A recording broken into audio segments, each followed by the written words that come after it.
1 week ago, we shocked the establishment and redrew the political map with a campaign relentlessly focused on the needs of working people.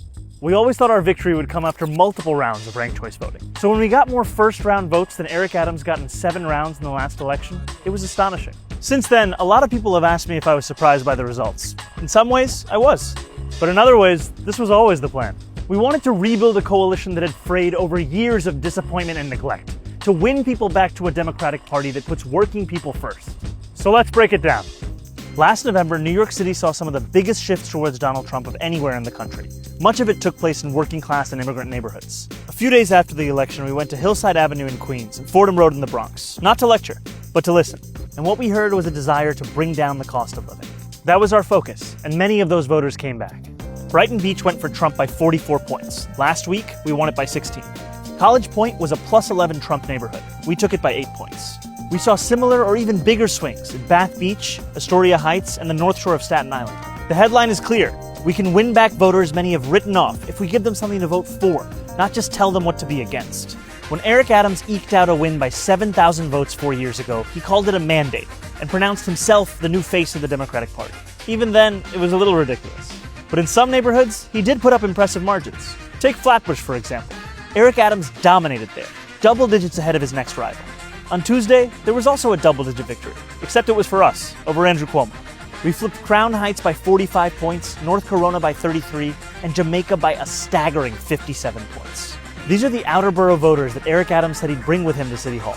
He served as donors instead.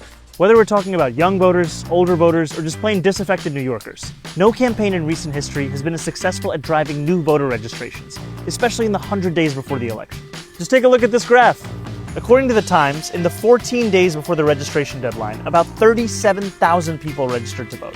That's over 10 times the number of new registrations over the same period of time in the 2021 mayoral primary. As a result, we won big with zero prime voters, New Yorkers who had not voted in any recent mayoral primary. For instance, in Gravesend, at least 32% of all voters were first-time primary voters. Most campaigns focus on triple primes, New Yorkers who voted in the last 3 primaries. But this strategy ignores most of our city. Yet we knew that we could turn them out if they saw themselves in our policies. We ran a campaign that tried to talk to every New Yorker. Whether I could speak their language, आपकी वजह से हमने $8 million raise किया है, 6 लाख से ज्यादा दरवाजे खटखटाए हैं, or just tried.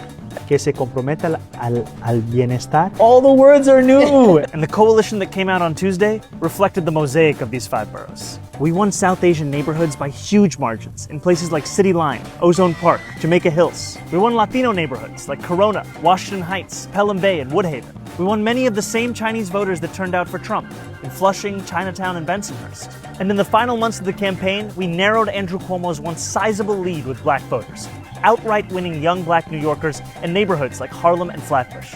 Andrew Cuomo and his super PAC spent more than $31 million. That's about $87 per vote. We were focused on affordability, and it cost us only $19 per vote. But what you did for us was worth so much more than what money could buy. The result? We shattered everyone's expectations, including our own. A Cuomo spokesperson put it best, saying they had not foreseen our ability to, quote, expand the electorate in such a way that no turnout model or poll was able to capture. Conventional wisdom says the left can only win low turnout elections. We rewrote the rule book by, get this, talking to New Yorkers. Politics in this city won't ever be the same, and it's all thanks to you. The next chapter begins today, New York.